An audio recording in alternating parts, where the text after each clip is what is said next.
Adam Taxin with Daniel Greenfield talking about his column for Saturday, July 14th, 2012, which can be found at sultankanish.blogspot.com.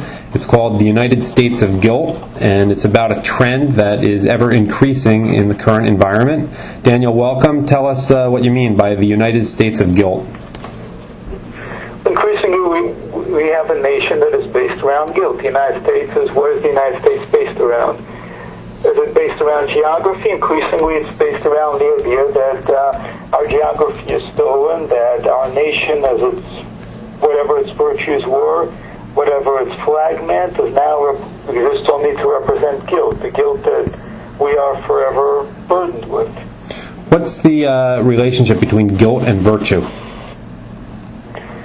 Well, the idea is that if you increasingly project virtue, if you commit to virtue, then you can create a society that is at least somewhat based on virtue. On the other hand, if you have a society that's based on guilt, if what you project is guilt, then your society is going to be based on guilt. It's going to be based on fear. It's not going to be based on achievement or merit. Instead, it's going to be based on how badly do I feel and what can I do to lift this burden of guilt from me. You talk about the manipulators of guilt. Can you tell us who they are and what's going on there? Well, the manipulators of guilt are those who exploit guilt for political purposes. In the United States, that's those people who exploit the legacy, particularly that of slavery, segregation, and all that, for political dominance, for silencing arguments, for closing off debate, and for saying that we have to get power because you're guilty.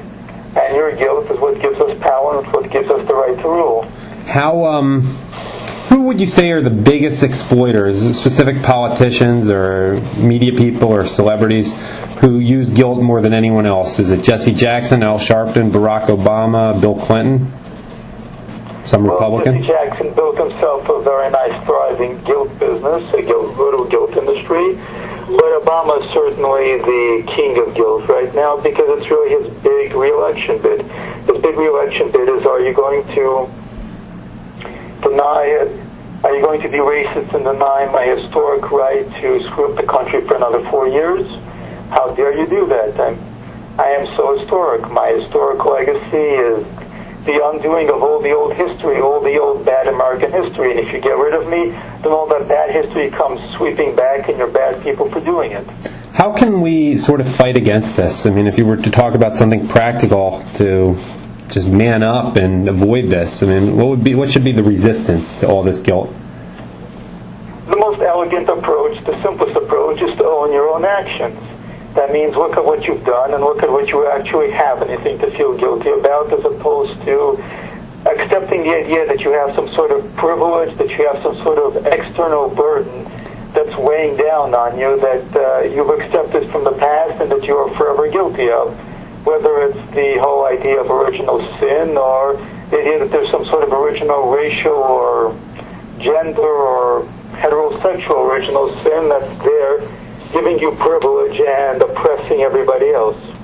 I can't help your own privilege, on your own behavior. I'm asking you to speculate here, but what would someone from a great American from our past, whether George Washington, Abraham Lincoln, Thomas Jefferson, Ben Franklin, what would they think of all the entire trend toward guilt and manipulating people that way? If you want to pick any or all of them, that's fine.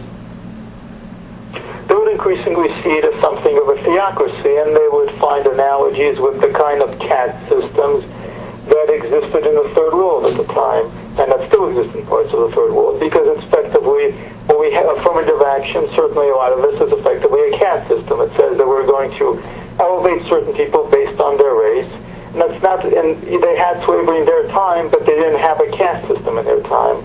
It was possible to be a black man and to be somewhat successful, certainly possible to be Jewish to be somewhat successful. It's possible to be what you would call today Latino, but back then was pretty much just Spanish, and be somewhat successful, or very successful for that matter in some cases. It was even possible to be Chinese and be successful. Actually, you had a major set of Chinese Siamese twins who actually were slave-owning plantation owners in the South. That's a fun piece of history. Yeah. But the point is that it was possible to do those things because we didn't have a caste system. We might have had racism, sexism, and all that stuff, but we did not have a caste system. What we have now is a caste system based on this kind of theology of guilt. The column is The United States of Guilt. I've been talking to Daniel Greenfield, whose columns can be found at sultankanish.blogspot.com. Daniel, thanks as always.